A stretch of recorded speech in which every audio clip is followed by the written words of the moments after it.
કાલની જે વાત હતી, એક બેન બહુ ગુસ્સામાં છે અને એટલે એ કે તમે બધું પુરુષલક્ષી બોલો છો, સ્ત્રીલક્ષી કઈ બોલતા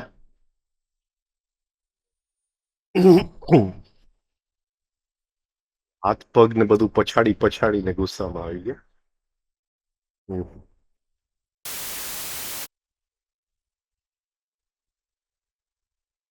સ્ત્રીઓને પુરુષના કઈ કઈ વસ્તુથી ઇરિટેશન થાય?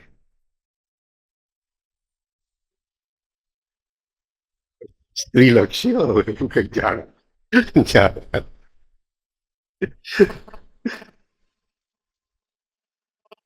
સ્ત્રીઓને પુરુષની કઈ કઈ વસ્તુઓથી ઇરિટેશન? કઈ કઈ વસ્તુ? હા, વાન વ્યવસ્થિત ન ચાલે, એ બરાબર છે. પછી વસ્તુઓ જેમ તેમ પૈડી હોય. ચા પીને થોડું પાણી ન નાખે એટલે ઓલું ચા અંદર સુકાય. કઈ કઈ વસ્તુ કયો?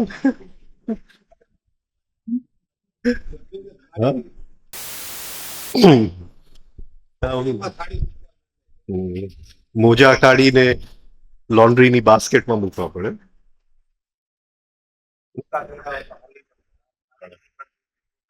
તો તરત પગલા પાડી દે પોતા ઉપર.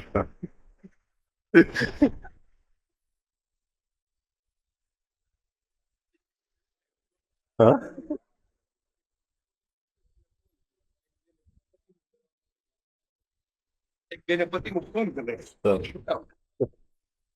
પકડી લો ને પણ સાહેબ હજી પોતું નથી તો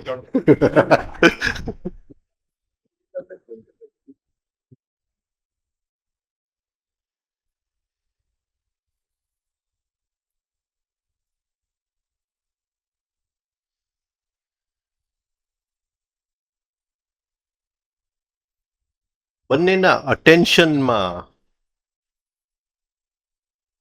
સ્વાભાવિક અને કયા કારણ છે?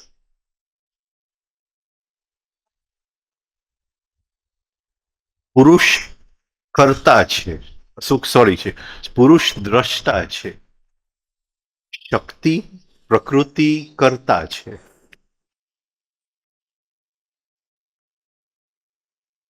તો બંનેના અટેન્શનની અંદર ફરક શું? હા, શિવ દ્રષ્ટા છે, શક્તિ છે એ કરતા છે. તો બંનેના અટેન્શનમાં કયો શું ફરક આવે? મૂળભૂત ફરક શું આવે? હા, કયા કારણસર? એને એનો દ્રષ્ટાનો સ્વભાવ છે એટલે એને શું જોઈએ? પેનોરેમિક શું કહે એને? Wide angle view. હા, વાઇડ એંગલ વ્યૂ જોઈએ.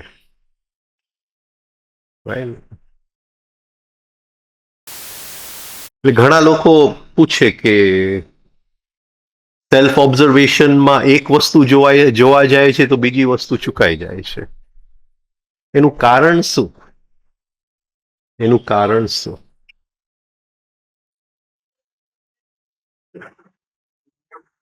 હા, એટલે આ પુરુષના અટેન્શન સાથે જોડાયેલું છે, દ્રષ્ટાના અટેન્શન સાથે જોડાયેલું છે. હા, ઘણા લોકો કે ઇરિટેશનને જોવા જાઉં તો પછી ખ્યાલ નથી આવતો કે કયા સેલ્ફ લવના કારણે એ ઇરિટેશન આવ્યું. કે તો એનો મતલબ શું થયો? હજી ઓબ્ઝર્વેશન કયા સ્ટેજમાં છે?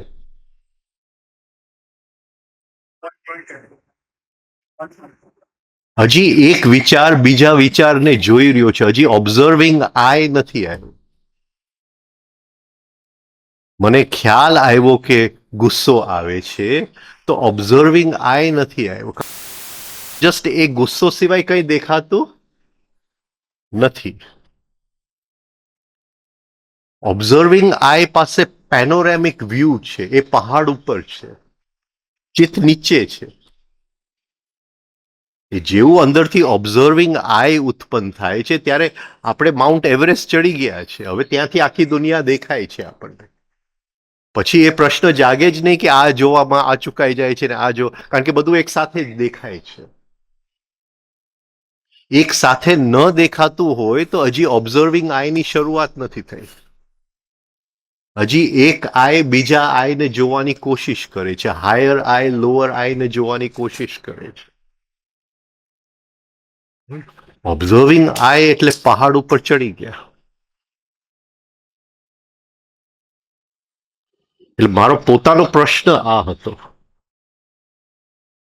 પોતાનો પ્રશ્ન એ હતો, મહેનત હું કરતો હતો, એક વસ્તુ જોવા જાઉં તો બીજું ચુકાઈ જાય, બીજું જોવા જાઉં તો ત્રીજું ચુકાઈ જાય, અહીંયા કંઈક જ્ઞાન ચુકાઈ જાય, ઇન્ટેલેક્ચ્યુઅલ સેન્ટરનું કંઈક ચુકાઈ જાય. પછી એક દિવસ સવારે ઉઠ્યો તો બધું એક સાથે દેખાતું હતું.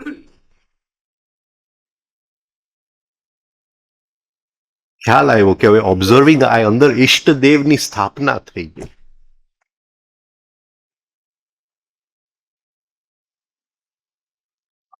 આ પકડાય એટલે પુરુષનું બેઝિક ક્વોલિટી એનું અટેન્શનનું છે, ડિફ્યુઝડ. એને બધી વસ્તુનું શું કહેવાય, એન્ક્લોઝ કરવું છે એના અટેન્શનમાં. પણ શિવે દુનિયા બનાવવાની, સૃષ્ટિ બનાવવાનું કામ કોને સોંપ્યું? શક્તિને. એ તો દૂરથી જોતો હતો. એટલે શક્તિનું અટેન્શન વન પોઈન્ટ જ છે કે કયું કામ મારે કરવાનું છે.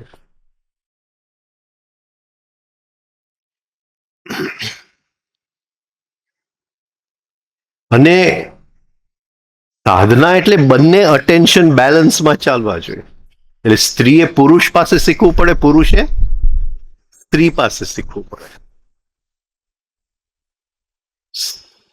જો સ્ત્રી પુરુષ પાસે ન શીખે તો એને શું કહેવાય, સેલ્ફ ઓબ્ઝર્વેશન કેમ કરવું એ એને આવડશે નહીં. કારણ કે સેલ્ફ ઓબ્ઝર્વેશન એ પુરુષ તત્વ છે,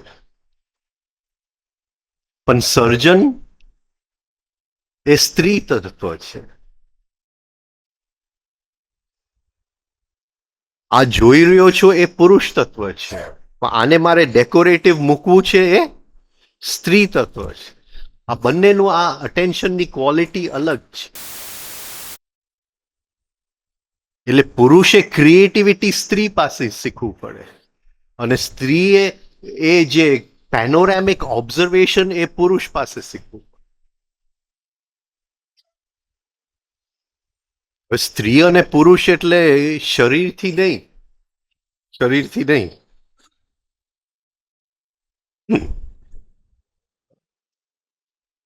ઘણા પુરુષોનું અટેન્શન એકદમ ક્રિએટિવ અટેન્શન હોય, બહુ સારા આર્ટિસ્ટ હોય,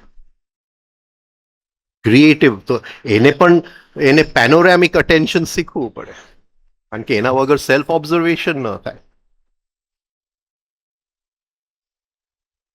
એટલે સર્જનની શક્તિ સ્ત્રી પાસે છે અને દર્શનની શક્તિ પુરુષ પાસે છે.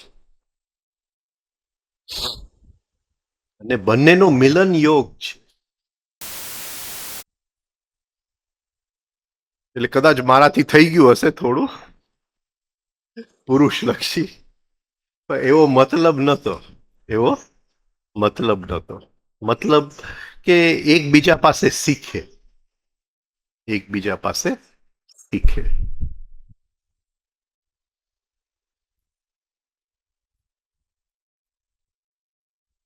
બે જણા જ સેમ વેજીટેબલ બનાવે, શાક બનાવે, બે જણા પાસે ઇન્ગ્રેડિયન્ટ્સ પણ સેમ હોય. કોઈને વધારે આપવામાં નહીં આવ્યું કે મીઠું આને વધારે આપ્યું કે આને આ, રાઈટ? બંનેની પાસે ઇન્ગ્રેડિયન્ટ્સ પણ સેમ જ હોય અંદર જે જાય. છતાંય એકનું ટેસ્ટી લાગશે, એકનું કદાચ ટેસ્ટી ન લાગે. એ સર્જન શક્તિ છે. હવે પુરુષ જો બહુ સારો રસોઈયો છે તો એ શું છે? પુરુષ શક્તિ નથી, એ સર્જન શક્તિ, શક્તિ નથી.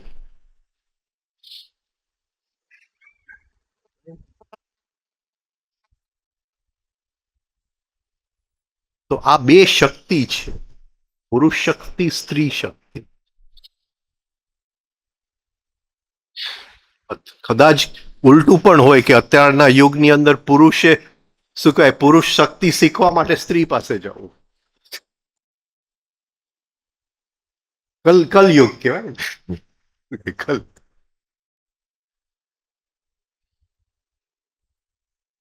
આ બે ક્વોલિટીઝ ઓફ જે અટેન્શન છે, એકને એકની પાસે શીખવું પડે, બીજાને બીજા પાસે શીખવું પડે. એ લગ્ન જીવનનો રહસ્ય છે. અને બંને જેને આવડી જાય એને જીવનમાં કોઈ દિવસ ક્યાંય વાંધો જ ના આવે. એ બંનેના એની પાસે બંને અટેન્શનની શું કહેવાય આવડત હોય. દર્શન કરતી વખતે ઓબ્ઝર્વેશનનું અટેન્શન અને સર્જન કરતી વખતે સર્જનનું અટેન્શન.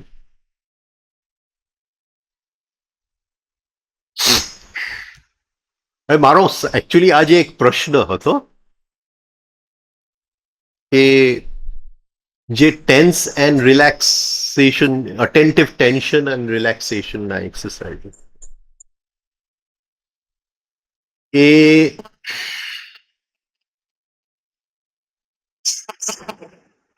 તાવડિયાજી તમે કદાચ સાંભળ્યું હોય કે this is nothing but conscious sleep, એવું એક વાક્ય એ બોલે છે. આ જે એક્સરસાઇઝીસ છે, this is nothing but conscious sleep. એ શું કહેવા માંગે છે? થોડા એ આજે એ એક્સરસાઇઝીસને આપણે સરખી રીતે સમજી લઈએ. એ શું કહેવા માંગે છે? શું કામ એમ બોલ્યા? એ વખતે જ્યારે એમને ફેઝ એક્સરસાઇઝીસ 1989 સપ્ટેમ્બરમાં ચાલુ કર્યા, પછી એને થયું કે આ ફેઝ એક્સરસાઇઝીસ માટે ટાઈમ કાઢવો પડશે, એટલે ગુરુવારે લેક્ચર હોય અને શનિવારે એક્સરસાઇઝ સેશન. પછી એને પાછળથી આ અટેન્ટિવ ટેન્શન અને રિલેક્સેશન ચાલુ કર્યા. પછી એ ત્યાં બોલે છે કે this is nothing but conscious sleep. એ શું કહેવા માંગે છે? સ્ટેટમાં એક્સરસાઇઝ કરવી જોઈએ.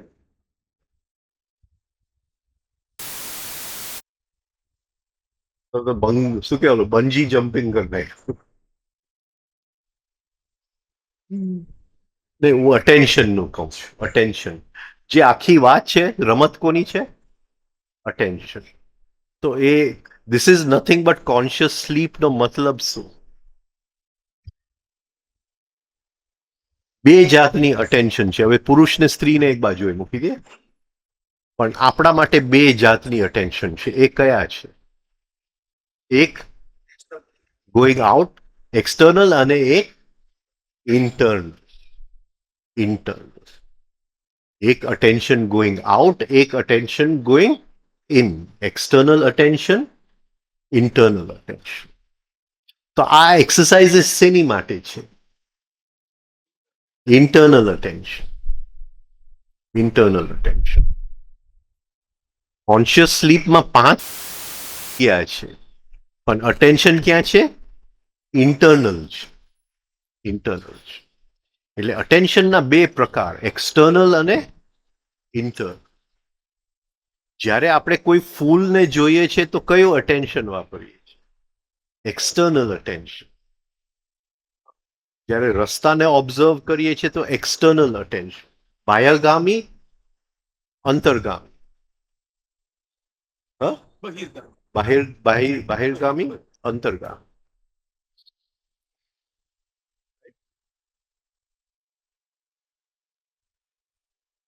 હવે આખું ડેવલપમેન્ટ ઓફ ઇન્ટરનલ અટેન્શન. એટલે એની માટે તમને મેં કીધું કે તમે કલાકના ટાઈમર મૂકજો, બેસી જાજો 1 મિનિટ અને બોડીના બધાય મસલ્સ રિલેક્સ કરજો. અને તમે ઓઢાના ઝીણા ઝીણા મસલ્સ રિલેક્સ કરશો, આંખની અંદરના મસલ્સ રિલેક્સ કરશો, જે એક્સ્ટ્રીમિટીઝ છે શું કે એને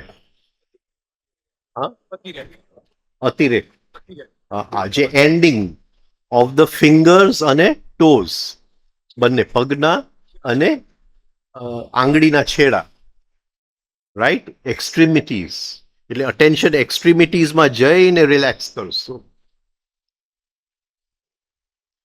અને આ આપણો હોમવર્ક છે આવતા શિબિર સુધી, કે દિવસમાં 8 વાર 10 વાર આ અટેન્શનનું જે એક સર્કલ છે એ આપણે પૂરું કરશું. એનાથી ઇન્ટરનલ અટેન્શન ડેવલપ થશે. અંદર કેમ જાગતી નથી, આપણા કોન્શિયસનેસના લેવલમાં અંદરની ઇન્દ્રિયો કેમ નથી આવતી, કેમ આપણને અંદર દેખાતું નથી? કારણ કે ઇન્દ્રિયો જો અટેન્શન, એના ઇન્દ્રિયો દ્વારા અટેન્શન બહાર જાય તો ઇન્દ્રિય જોઈ શકે છે. ઇન્દ્રિય ખોખું છે. તાવડિયાજીનું વાક્ય છે, the senses are not the sense organs. ઇન્દ્રિય ખોખું છે, એ દરવાજો છે. અટેન્શન આંખમાંથી બહાર જાય છે તો હું તમને જોઈ શકું છું. એટલે જેવું આપણે આ પ્રેક્ટિસ ચાલુ રાખશું, એક અંદર જવાનું અટેન્શન ડેવલપ થશે આપણી અંદર, ઇનર અટેન્શન. તો at least 8 to 10 times a day, હા, ટાઈમર રાખજો, 1 મિનિટ બેસી જાજો અને રિલેક્સ કરતા જાજો. આ સેલ્ફ ઓબ્ઝર્વેશન માટે આ મૂળ શું કહેવાય, જરૂરત છે, બેઝિક. કારણ કે ઇનર અટેન્શન જ ન હોય તો સેલ્ફ ઓબ્ઝર્વેશન કેવી રીતે કરશું? અને જેવું અંદરનું અટેન્શન આપણું શું કહેવાય વધારે ને વધારે પાવરફુલ થતું જશે, અંદરનું જે છઠ્ઠું ઇન્દ્રિય છે એ જાગવા માંગશે. હવે આપણે વિચારને જોઈ શકશું. એટલા બધા એનલાઇટન લોકોના લેક્ચરમાં હું જઈ શકું, પ્લીઝ ઓબ્ઝર્વ યોર થોટ્સ. કેવી રીતે observe the thoughts? Inner attention જ ન હોય તો ઓબ્ઝર્વ શું કરે થોટ્સ? પછી લાંબુ લેક્ચર આપશે કે 2 થોટ વચ્ચેનો ગેપને ઓબ્ઝર્વ કરો. પણ હાઉ ટુ? હવે પેલા અટેન્શન તો જગાડો, કોઈક ટેકનિક તો આપો ઇનર અટેન્શન જગાડવાની.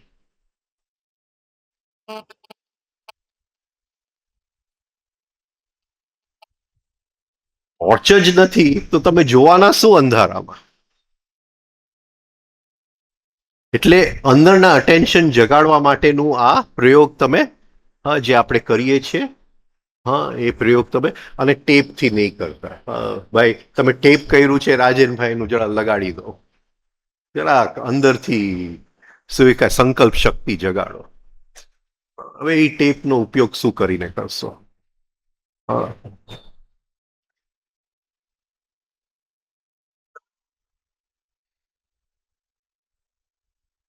અહીંથી હું જાઉં ને અમારા વેરાવળ વાળા બધા કોન્શિયસ સ્લીપ કરતા હોય ઓયડીની અંદર, એટલે મને મારો જ અવાજ સંભળાતો હોય. મને એમ લાગે કે મને કોઈ ગાળ આપે છે. કોન્શિયસ, એ લોકોનું ઇનર અટેન્શન જોરદાર, 2-3 કલાક કોન્શિયસ સ્લીપ ચાલે, જોરદાર ઇનર અટેન્શન.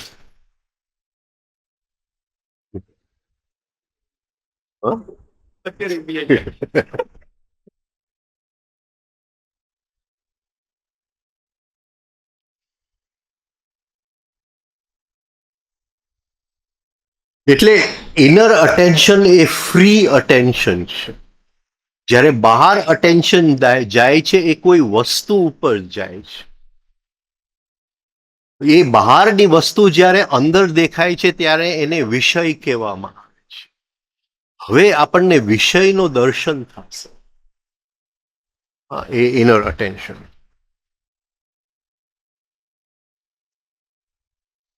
પછી ધીમે ધીમે એ પ્રેક્ટિસ કરજો કે ડાયરેક્ટલી તમે કમાન્ડ કરી જગ્યાએ તમારે અટેન્શન મોકલવું છે. એટલે તરત જ કે મોટા અંગૂઠા એટલે આમથી સીધું અટેન્શન ત્યાં પહોંચવું જોઈએ. આટલું એક હોમવર્ક કરી લેજો આગલા શિબિર પહેલા. Education four attention.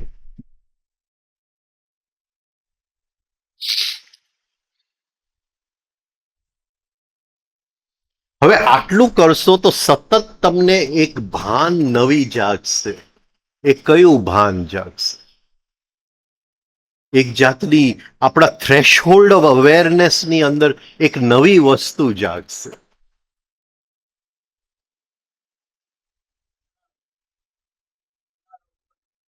હા, એ તો થશે જ, પણ આપણે કોને રિલેક્સ કરીએ છીએ? મસલ્સ. હા, તો આપણા થ્રેશહોલ્ડ ઓફ અટેન્શન, આપણું જે ભાનની શું કહેવાય સ્પેક્ટ્રમ જે છે, હા, એની અંદર હવે શું આવશે? હર્ષણ કે મારા મસલ્સની શું સ્થિતિ છે. અત્યારે તમે બેઠા છો તો તમને ભાનમાં નથી કે મારા મસલ્સની શું સ્થિતિ છે. એટલે કંઈક અહીંથી સાંભળી અમે તમારો પગનો અંગૂઠો આમ થશે તો તમને એ ખ્યાલ નથી આવતો કે ત્યાં મેં ટેન્શન ભેગું કરી લીધું.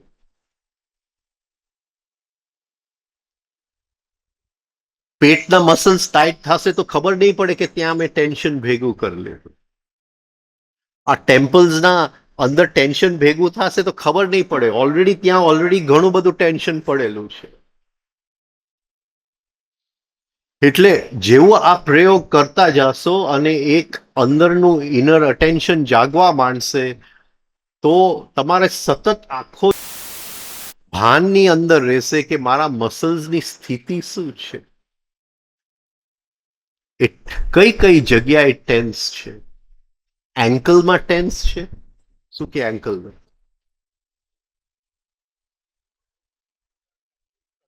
ઘૂંટણ તો ની, ઘૂંટી. હા, તો એન્કલ ટેન્સ છે તો તમે તરત કહી શકો કે ભાઈ તું ટેન્શન છોડી દે. એને કહી શકાય તું ટેન્શન છોડી દે. કે ક્યાંથી ભેગું કર્યું આ? તો આ રીતે એક મૂવિંગ સેન્ટર ઉપર એકદમ કમાન્ડ આવી જશે. હકીકતે જે જૂના ડાન્સ ફોર્મ્સ હતા, હા, એ લોકોની અંદર આ સાયન્સ છુપાયેલું હતું. અત્યારે તમે ડાન્સર્સને જો, એ લોકો બીજાને સ્ટેજ ઉપર પરફોર્મ કરવા માટે એટલું બધું સારું પરફોર્મ કરવા માટે છે કે બધા મસલ્સ એના ટેન્સ જ છે. બાકી ડાન્સરના મસલ્સ કોઈ દિવસ ટેન્સ હોવા જ ન જોઈએ. એ આમ પગ ઊંચું કરે તો એક તમને બ્યુટી દેખાવી જોઈએ, કારણ કે એ જે ઊંચું કરે છે એ રિધમમાં ઊંચું કરે છે. એક કે ઇવન અંગૂઠાની અંદર ક્યાંય પણ ટેન્શન ન હોવું જોઈએ. અત્યારે તમે જો એ ઊંચું કરશે તો અંગૂઠામાં ટેન્શન, એન્કલમાં ટેન્શન, નીમાં ટેન્શન. રાઈટ? એટલે એન્ટરટેનમેન્ટ વધી ગયું, ડાન્સની આર્ટિસ્ટિક વેલ્યુ ચાલ્યું ગયું.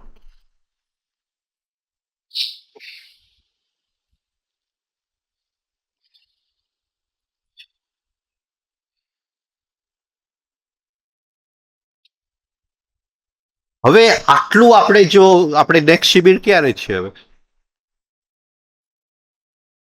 માર્ચ. ગોપનાથ આપણે મળીએ. ઓકે, કેટલા મહિના થયા? ડિસેમ્બર ને 6 મહિના છે ને. જુલાઈની શરૂઆત છે. હવે 3 મહિના પછી કોશિશ કરજો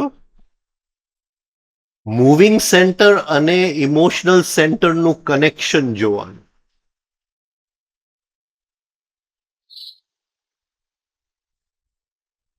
અહીંયા લોકોને હું ઓબ્ઝર્વ કરું રિફાઇનિંગ કરતી હોય, રાઈટ? ઘણાના મોઢા આમ હોય, એટલે મને ખ્યાલ જ આવે કે આજનો દિવસ એનો આમ શું કહેવાય, રસ વગર જવાનો છે, રસ વગર જવાનો છે. આ મસલ્સ છે. એને કોને ટેલિફોન કોલ કર્યો? Emotional centre. હવે આજે મારું મૂડ નથી, કોઈક ફ્રેન્ડ આવે, આજે મૂડ નથી, બહાર જવાનું મૂડ નથી, છે તડકો બહુ છે. શું થયું? મસલ્સ ની અંદર ટેન્શન એક જગ્યાએ આવ્યું, પણ એને હિપ્નોટાઇઝ કોને કર્યું? ઇમોશનલ સેન્ટરને હિપ્નોટાઇઝ કર્યું. જવાબ કોને આપ્યો? ઇન્ટેલેક્ચ્યુઅલ સેન્ટરે જવાબ આપ્યો. તો આ કનેક્શન જોવાની કોશિશ કરજો કે તમે આમ બેઠા છો, હા, તો તરત જ તમને દેખાવું જોઈએ કે આમ બેઠો છો. ઇમોશનલ સેન્ટર હમણાં આને કોપી કરવા જશે, અને જેવું કોપી કરવા જશે આગળ શું થવાનું છે તમને દેખાવું જોઈએ.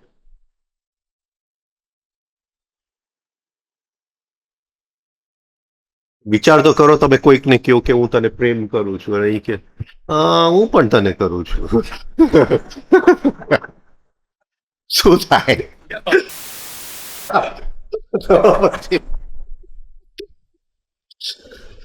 હાર્ટ એટેક આવી જાય.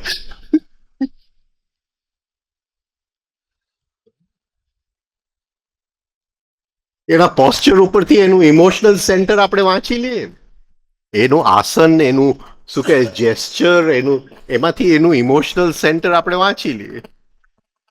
જ્યારે એને કંટાળો આવે ત્યારે એ પ્રેમ કરે છે.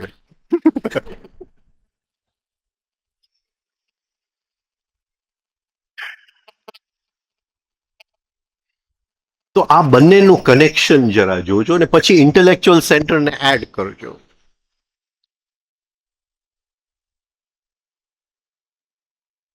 બીજા લોકોને સ્ટડી કરજો. આ કોઈક દરવાજાની અંદર આવ્યું, હવે શોલ્ડર્સ ખાસ જોજો લોકોના. શોલ્ડર્સમાં ખૂબ ટેન્શન હોય છે. શોલ્ડર્સનું શેપ,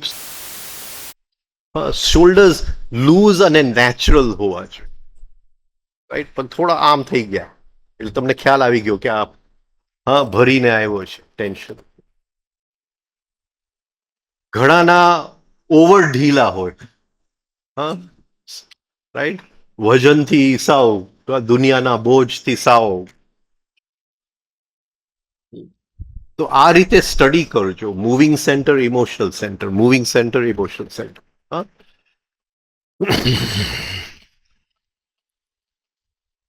આંખ, આંખની શું કહેવાય આને? આઈલિડ્સ, પાપડ. ઘણાની પડેલી હોય. હવે એ માણસને કોઈ પણ વસ્તુની અંદર રસ તમે જગાડી જ નહીં શકો, એને રસ જ નહીં આવે. એને લાઈફ એટલે એક મોટો કંટાળો જ.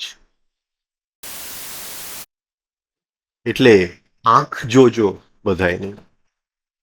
ઘણાના વાળ આમથી આમ હોય, કપડાના ઠેકાણા ન હોય, હા, જાણે બધી શક્તિ જીવને ખેંચી લીધી હોય. આ બધી મૂવિંગ સેન્ટર જોઈને ઇમોશનલ સેન્ટરનું આપણે શું કહેવાય ચિત્ર બનાવીએ છીએ.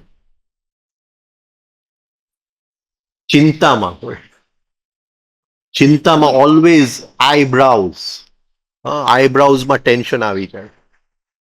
શું કે આને આઈબ્રાઉઝ? બધાને ખબર છે આઈબ્રાઉ કરવા જાય, રાઈટ? આઈબ્રાઉઝમાં ખૂબ ટેન્શન આવે ચિંતા કરતી વખતે. પછી અહીંયા ભેગું થઈ જાય, અહીંયા લીટીઓ થઈ જાય.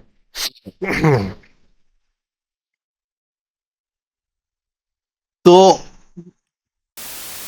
આસન અને ઇમોશનલ સેન્ટર વચ્ચેનું કનેક્શન તમને ખ્યાલ આવશે. હકીકતે ઇમોશનલ સેન્ટર હિપ્નોટાઇઝ થઈ જાય છે મૂવિંગ સેન્ટરથી. ઘણીવાર મૂવિંગ સેન્ટર ઇમોશનલ સેન્ટરથી હિપ્નોટાઇઝ થઈ જાય છે. પછી થોડું અંદર જોજો કે અત્યારે કંઈ ગમતું નથી, અને એ સ્થિતિને પકડી લેજો અંદર કે મને કંઈ અત્યારે ગમતું નથી, અને બેસી જાજો હવે, અને મસલ્સને રિલેક્સ કરતા જાઓ, અને સરખી રીતે મસલ્સ રિલેક્સ કરીને જુઓ કે હવે એ સ્થિતિમાં ચેન્જ આવી કે ન આવી. તો હવે તમે ઇમોશનલ સેન્ટરને through the moving centre control કરવાની કોશિશ કરો છો. લેપટોપ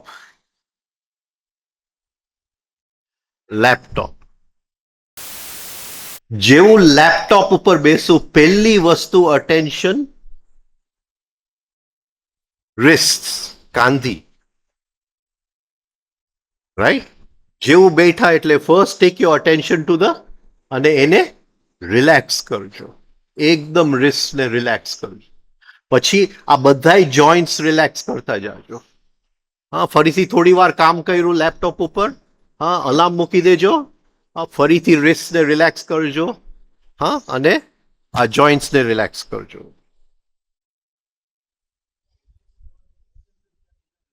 હાજી, અટેન્શન, ઇનર અટેન્શન, હા, અંદરની અટેન્શન જગાડવાની. આ પૂરું કરવું પડે. તાવડી હજી બોલી ગયા કે this is nothing but conscious sleep, ત્યાં તો પૂરું કરીને એને મૂકી દીધું. પછી આગળ શું? આગળ તો લઈ જવું પડે કે નહીં? આગળ લઈ જવું પડે. હવે બીજું એક પ્રેક્ટિસ કરજો કે જ્યારે ઉતાવળ હોય, કોઈ કામ અર્જન્સી હોય, એટલે એ અર્જન્સી તરફ તમે પ્રયાસ કરો છો અને કોન્શિયસલી મસલ્સને રિલેક્સ કરો છો, રાઈટ? બાકી શું થશે? અને તમને મોટો ફરક દેખાશે. કારણ કે જેવું હું નહીં પહોંચું તો નહીં થાય, તો હા, સરખું નહીં થાય તો, હા, ટાઈમ નહીં બચે તો, હા, એ અંદર ચાલતું હોય. જેમ તમે મસલ્સને રિલેક્સ કરશો, તમે સ્પીડમાં પહોંચી પણ જશો અને ચિંતા વગર પહોંચશો. આ ઇન્ટેલેક્ચ્યુઅલ સેન્ટર એ મસલ્સ થી હિપ્નોટાઇઝ થઈને રિલેક્સ થઈ જશે, એ ચિંતા ઉત્પન્ન નહીં કરે. રાઈટ? આવી થોડી પ્રેક્ટિસીસ કરજો. ઇનર અટેન્શન બહુ જરૂરી છે, કારણ કે ત્યાં સુધી સેલ્ફ ઓબ્ઝર્વેશન આપણી પાસે જથ્થો હોવો જોઈએ અટેન્શન. આપણા ટોર્ચની અંદર થોડું ઇનસાઇડ પાવર હોવું જોઈએ. આઉટસાઇડ પાવર તો ઘણા લોકોની અંદર. ટીવી ઉપર બધા હાસ્ય કલાકાર આવે છે, આઉટસાઇડ પાવર ખૂબ છે, ઇનર પાવર ઝીરો, કદાચ માઇનસ હશે. આપણે સાધનાની અંદર ઇનર પાવર જોઈએ. તો એ અટેન્શન અંદર લઈ જવું છે. અંદર એક એવું આપણે દીવાદાંડી ઉત્પન્ન કરવી છે જે બધી બરાબર ઉપરથી બધું દેખાય. આ ઇનર અટેન્શનનું ફંક્શન છે. એટલે એ જરા કોશિશ કરજો. કે થોડુંક આજે સવારે આપણે ટેન્શન રિલેક્સ કરતા હતા, તો આ ટેન્શન રિલેક્સનું શું કાંઈ એમ શું છે, એનો લક્ષ્ય શું છે? હા, એક ઓર્ડિનરી એક્સરસાઇઝ નથી. આખો લક્ષ્ય અટેન્શન અને ટેન્શન, અંગૂઠામાં ટેન્શન આવ્યું, અટેન્શનથી એને ઉડાવી દીધું જલ્દી. બાકી નહીં ઉડાવશો તો ઇમોશનલ સેન્ટર એને ફોલો કરશે, ઇન્ટેલેક્ચ્યુઅલ સેન્ટર એને ફોલો કરશે, અને આપણે હેરાન થઈ જશે. આ રીતે અંદર કોશિશ. કેટલા વાગ્યા?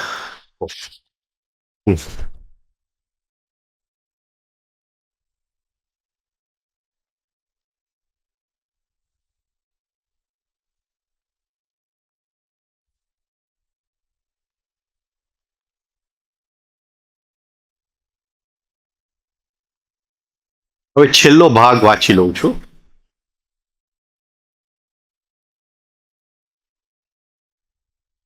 Normally, people go to the temple or stand before a holy shrine and keep in mind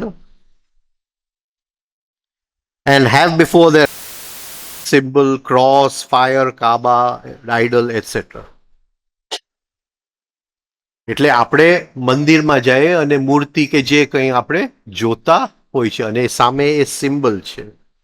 પણ આપણને જો આ સિક્વન્સ સરખી રીતે આવડી ગયું હોય તો મંદિરમાં ક્યાંય જવાની જરૂર નથી. જ્યાં છો તમે આ સિક્વન્સ ચાલુ કરી શકો અને તમે તરત જ પ્રાર્થનાની સ્થિતિમાં છો. If you have understood the true technique of prayer, nothing is needed.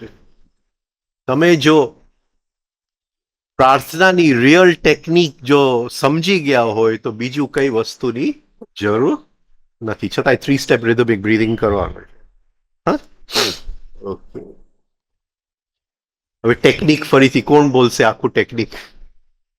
બોલો. પહેલી વસ્તુ અસહાયતા, હેલ્પલેસનેસ.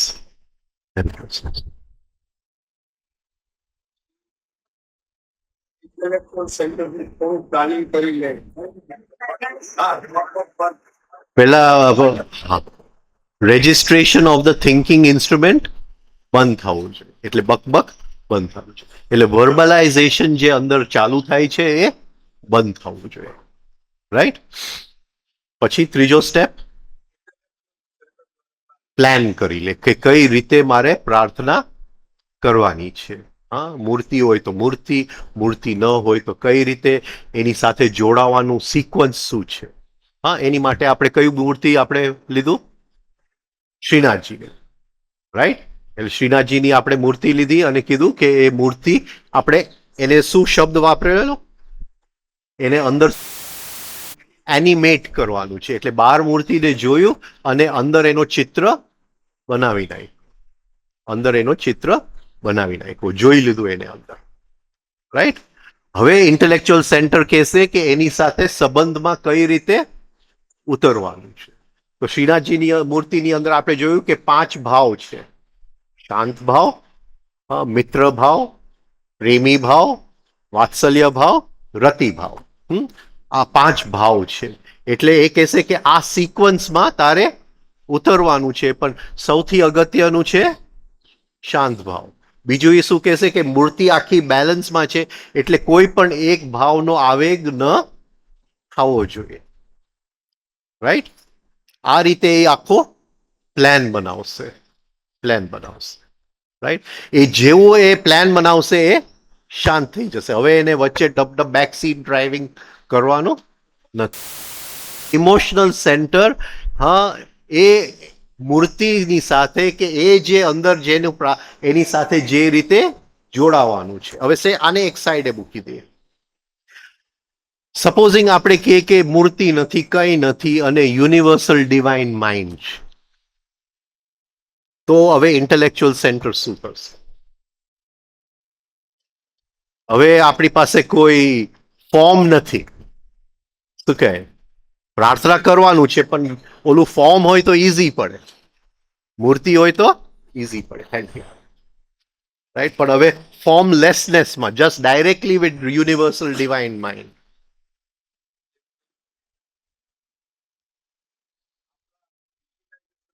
એટલે એને કોઈક ફોર્મ તો આપવું જ પડશે, બાકી તો આપણે કોઈ રીતે એની સાથે જોડાઈ શકીએ એમ નથી. કોઈક તો ફોર્મ ઇન્ટેલેક્ચ્યુઅલ સેન્ટરે નક્કી કરવું પડશે.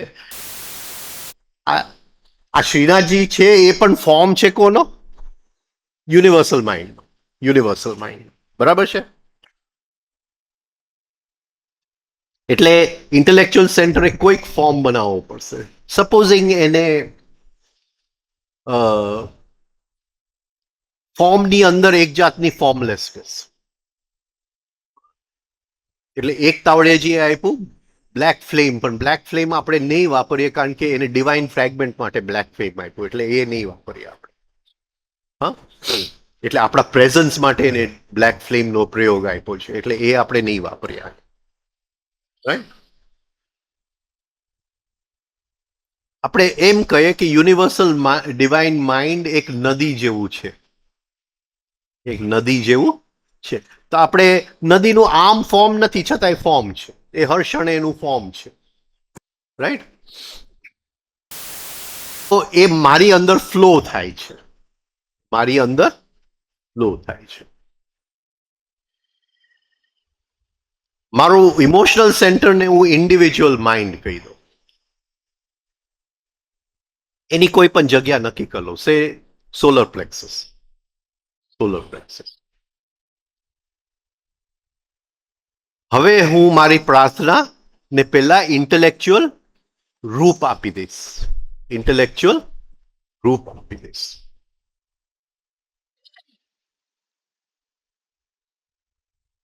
હવે શેની પ્રાર્થના છે? ચલો, કોની પ્રાર્થના કરવી છે આપણે? હા, એટલે કઈ પ્રાર્થના બોલો ને, કોઈ પણ એક પ્રાર્થના. સપોઝિંગ આજે મારે પ્રાર્થના કરવું છે કે આજનો દિવસમાં મને નેગેટિવિટી ન આવે. કે બીજી રીતે કરું કે જ્યારે નેગેટિવિટી આવે ત્યારે હું કોન્શિયસ થઈ જાઉં, એ નેગેટિવિટી પ્રત્યે હું થઈ જાઉં. આવી પ્રાર્થના કરવાની છે. હવે એને મારે ફોર્મ આપવું તો પડશે જ.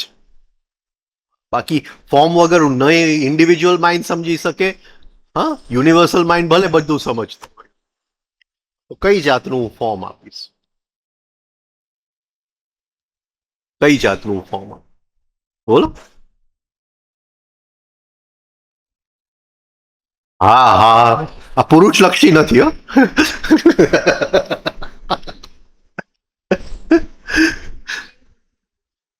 હા, એ વિઝ્યુલાઇઝ કરવું પડે. હવે ગઈકાલે મારે પત્ની સાથે ઝઘડો થયો હોય તો એ ફોર્મ હું દોરી શકું કે ન દોરી શકું? હા, અને ત્યાં હું દોરી શકું કે મને રિએક્શન આવતું નથી. રાઈટ? હા, રાઈટ. અને એની લીધે એનામાં ટ્રાન્સફોર્મેશન પણ આવે છે. મારી ઉપર ગુસ્સે થતી નથી. પુરુષ લક્ષી નથી.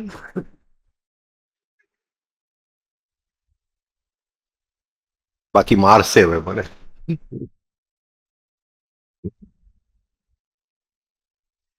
રાઈટ? એ ચિત્ર મૂકી દીધું. અને એ ચિત્ર આપણે યુનિવર્સલ માઇન્ડ, કારણ કે ફોર્મલેસ છે, એનું એક નદી મૂકી અને એની અંદર આપણે ચિત્રને ધરી દીધું. હવે ઇમોશનલ સેન્ટરને શું કરવાનું છે અને ઇન્સ્ટિંક્ટિવ સેન્ટરને શું કરવાનું?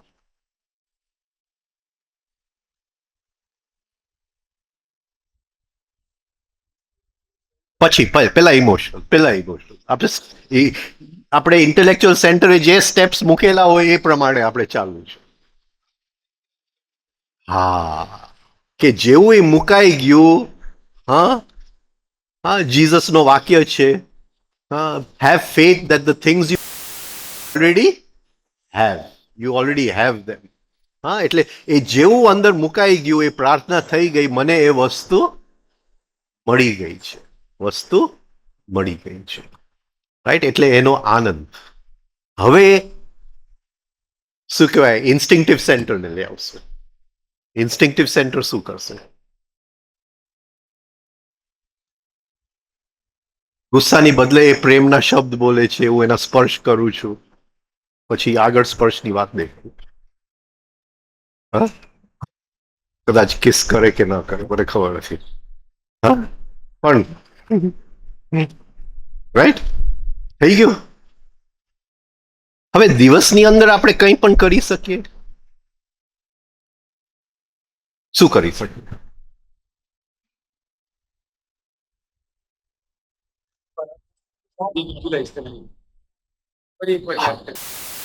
ની અંદર જ્યારે પણ યાદ આવે 5 વખત 10 વખત આપણો ચિત્રને યાદ કર્યું અને એને આંગળીથી ટચ કરી લઈએ.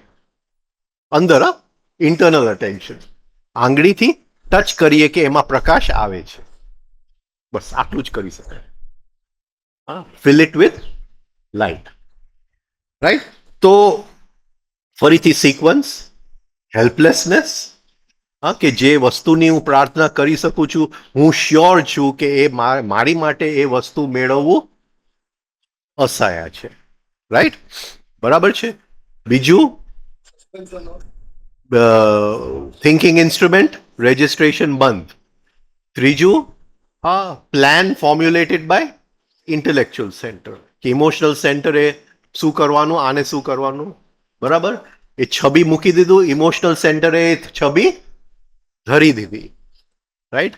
હા, માંગ કામના કોની અંદર છે? ઇમોશનલ ધરી દીધી છબી.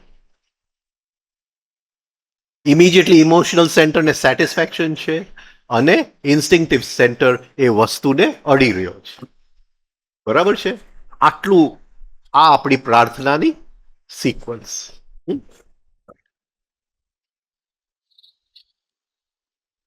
ફરીથી મૂર્તિ, કારણ કે આ મારો શોખ છે, અગસ્ત આ મારો શોખ છે. એટલે ભલે એમને કીધું કે જરૂર નથી, પણ મને બહુ ગમે છે. એટલે ગમે ત્યાં જાઉં મને મૂર્તિ સાથે જોડાવાનો એક શોખ છે. એટલે હોબી. હોબી. રાઈટ. એટલે પેલા આપણે ઇન્ટેલેક્ચ્યુઅલી મૂર્તિને સમજી કે એ શું કહેવા માંગે છે. રાઈટ. પછી વાંદરાને બંધ કરી દે. પછી પ્લાન બનાવીએ કે એ મૂર્તિ સાથે કઈ રીતે જોડાશે. રાઈટ. પછી ઇન્ટેલેક્ચ્યુઅલ સેન્ટરને બંધ કરી દે. હવે જે મૂર્તિ છે એની સાથે શાંત ભાવ, તો સે હવે બુદ્ધની મૂર્તિ છે એની સાથે શાંત ભાવથી જોડાવું બહુ જ ઇઝી છે. બહુ જ ઇઝી છે. રાઈટ. પણ મહાવીરની મૂર્તિ હોય તો મહાવીરની મૂર્તિ હોય તો એની અંદર સંકલ્પ ભાવથી જોડાવું બહુ ઇઝી છે. એટલે જ્યારે તમે દિલવારા જોવા જાઓ ત્યારે તમે જોયું એ ચિત્રને અંદર એનિમેટ કર્યું અને એમાંથી તમે સંકલ્પ શક્તિથી એની સાથે જોડાઓ. રાઈટ. પછી તમે બીજું પણ મૂકી શકો કે બુદ્ધની મૂર્તિ સાથે મારે કરવું. બરાબર.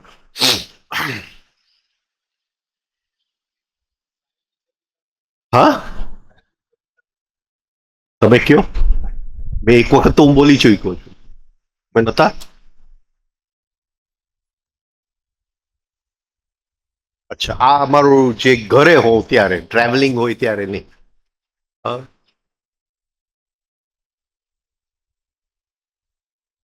હું રોજ જોડાઉં મૂર્તિ સાથે.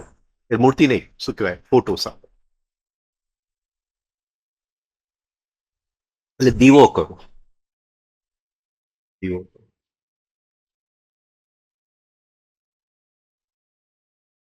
વાંદરાને શાંત કરવા માટે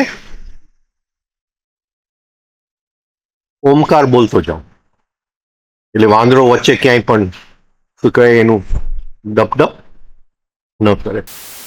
પ્લાન ઓલરેડી પહેલેથી બનાવેલું જ છે. એ પ્લાન પ્રમાણે જ ચાલુ. એટલે પછી હવે ઇન્ટેલેક્ચ્યુઅલ સેન્ટરની રોજ જરૂર મને નથી. પહેલેથી મેં પ્લાન બનાવી દીધું. એટલે પેલી વસ્તુ જે દીવો છે એના ત્રીજા નેત્ર પર મૂકું. અહીંથી. હા, એના ત્રીજા નેત્ર પર મૂકવું. અને પછી ઇન્સ્ટિંક્ટિવ સેન્ટરને જગાડી અને મારા ત્રીજા નેત્રમાં હું એની સેન્સિટિવિટી લઉં.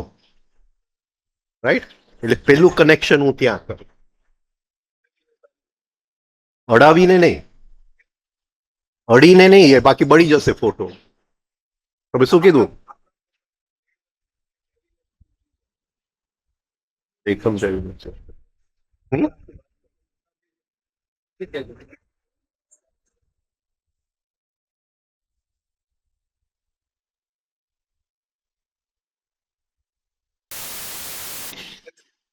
સેન્સિટિવિટી.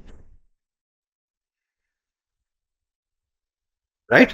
એટલે પેલું એ કામ કરો.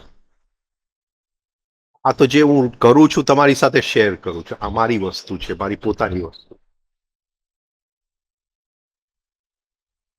બરાબર. પછી ફરીથી દીવો આ જગ્યાએ અડાડો.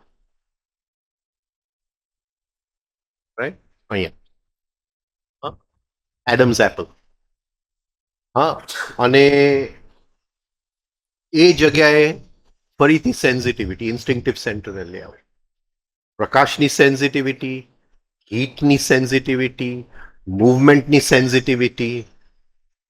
આ બધું ફટોફટ થવું જોઈએ. આ કંઈક 1 કલાકનું કામ નથી, 2 મિનિટનું જ કામ છે આખું.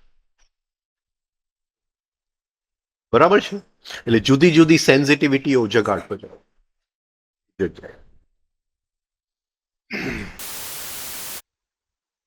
આ એમનેમ નામ નથી, આ એમનેમ નામ નથી. Adam's apple. એડમ એટલે the first man, the first man. અને એ સ્વર્ગમાંથી છૂટો કેમ થઈ ગયો? એને સરપંટ એટલે કામના, સરપંટ એટલે કામના, કામના એને શું બતાવ્યું કે તું આ એપલ ખા. કોનું એપલ? નોલેજ, જ્ઞાનનું, જ્ઞાનનું. જે જ્ઞાન માટે એ તૈયાર નતો. રાઈટ? એટલે આ એડમ્સ એપલ કહેવાય. એટલે આ જગ્યાએ હું સંવેદના લઉં એટલે એવી જગ્યાએથી હું ચાલુ કરું છું જ્યાંથી આ સૃષ્ટિની શરૂઆત થઈ.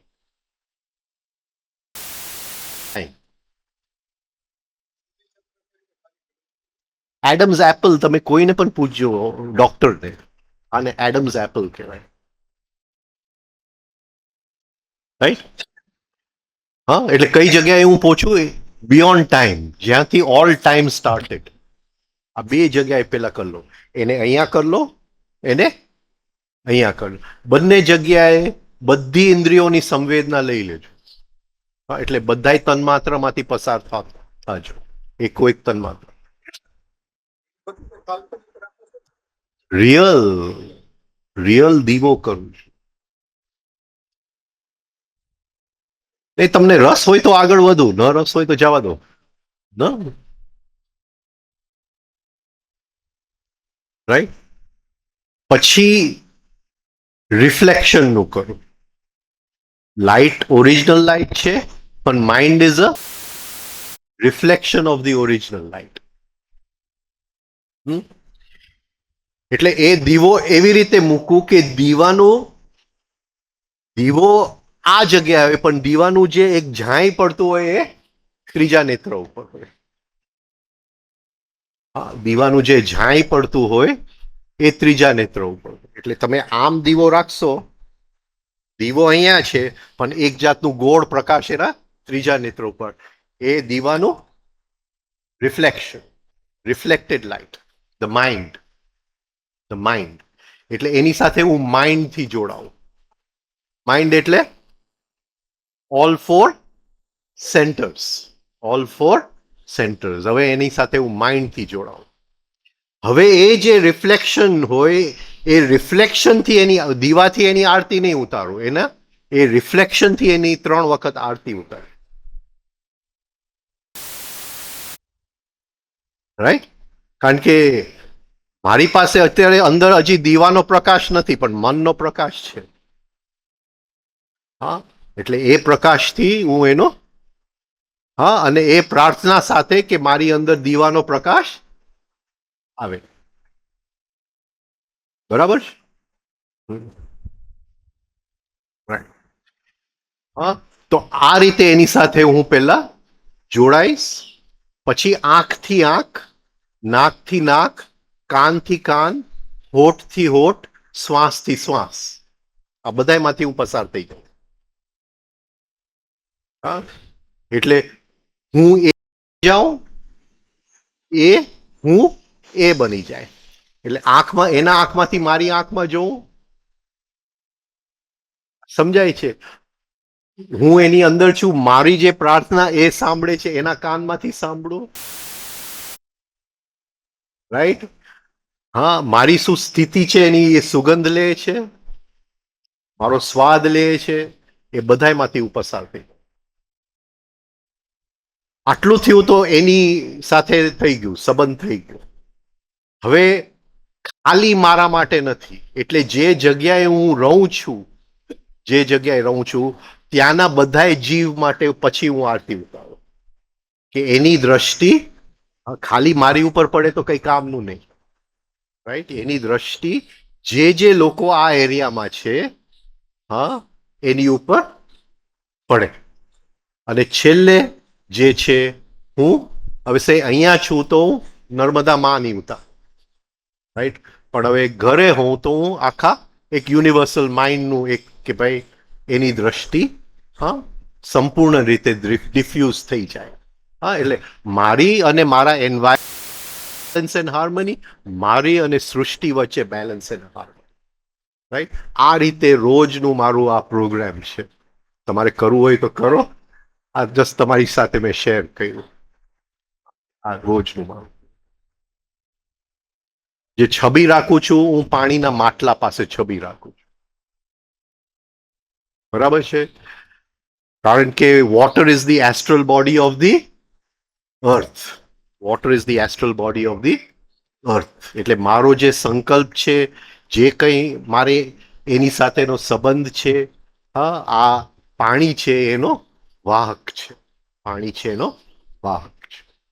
બરાબર છે. બોલો હવે આમાં તમારે કઈ પૂછવું છે? હા આપણા લેવલ સેજ નીચે ચાલશે, ગમે તે ડઝન્ટ મેટર.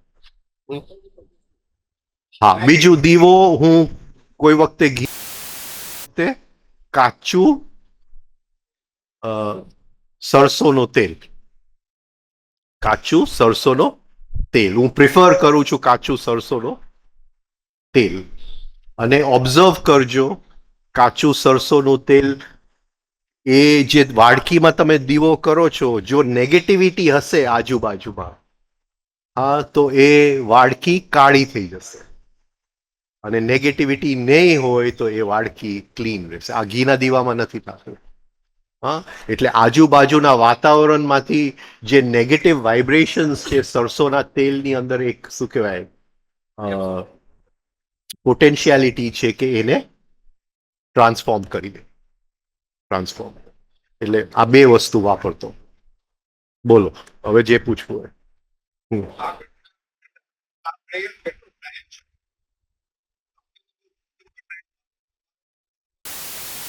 5 મિનિટથી વધારે ન થાય.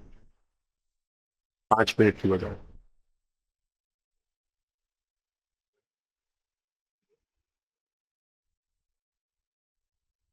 અને તમે જો સરખું કરશો તો એ વખતે એમની સાથે જોડાશો ત્યારે કંઈ પણ માંગશો ને એ 100% તમને મળી જશે.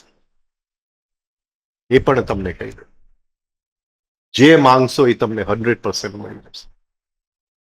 જેમ એને કીધું, it should be beneficial to all. It should not be harmful to એનીબન, ઇન્ક્લુડિંગ સેલ્ફ. Including self. અને કોઈની નુકસાની ન થવી જોઈએ. આ ત્રણ વસ્તુ એ કાલે કહી ગયા આપણને. હાજી ના તો ઉભો ઉભો કરું છું. મારું અડધું ધ્યાન તો મારા બ્રેકફાસ્ટમાં હોય કે પતે તો જલ્દી બ્રેકફાસ્ટ બનાવી લો. ખાલી કહું છું. હા હવે ટેપ લઈ વિડીયો શું કહે ડીવીડી નો ખર્ચો બાકી તો પ્રશાંતભાઈ મારશે મને. પેલું થર્ડ આય પેલું થર્ડ. હા આ દીવો લીધો. પેલો દીવોનો જે ફ્લેમ છે એનું થર્ડ આય અને સંવેદના અહીંયા, રાઈટ. બરાબર છે. પછી એનું એડમ્સ એપલ અને સંવેદના મારા એડમ્સ એપલ. હાસ તો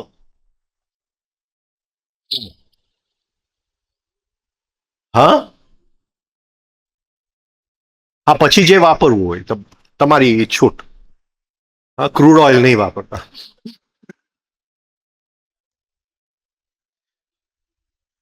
હવે ખબર નથી મને કે સાહેબને વિસ્કી ગમતી હતી કે નહીં. વિસ્કી કદાચ વાપરી શકે.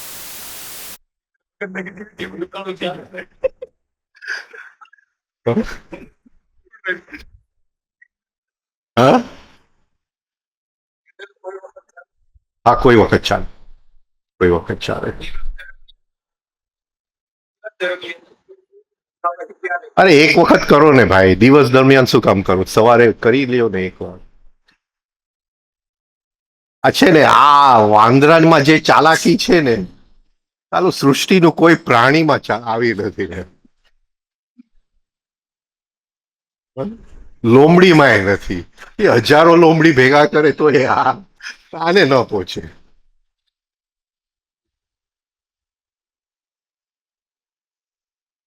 રાહુ કેતુ લાઈનમાં ઘૂસી ગયા હતા ને, ખબર ને, ઓલો શું કહેવાય, અમૃત પીવા માટે, તો એ પી ગયો, અહીં સુધી આવી ગયું. વિષ્ણુ ભગવાને મોહિની આતમ, હા, કાપી લીધું માથું. તો હવે કોની પાસે રહ્યું અમૃત? રાહુ કે કેતુ પાસે? કોની પાસે રહ્યું? રાહુ પાસે રહ્યું ને. એ બધા એના મગજમાં જઈને બેસી ગયો.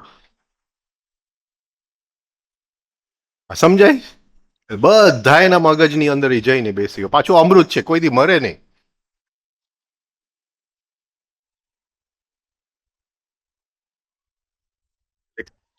એ એવા પ્રશ્ન પૂછે, પછી કહું કે આ રાહુ મળવા આવી ગયો.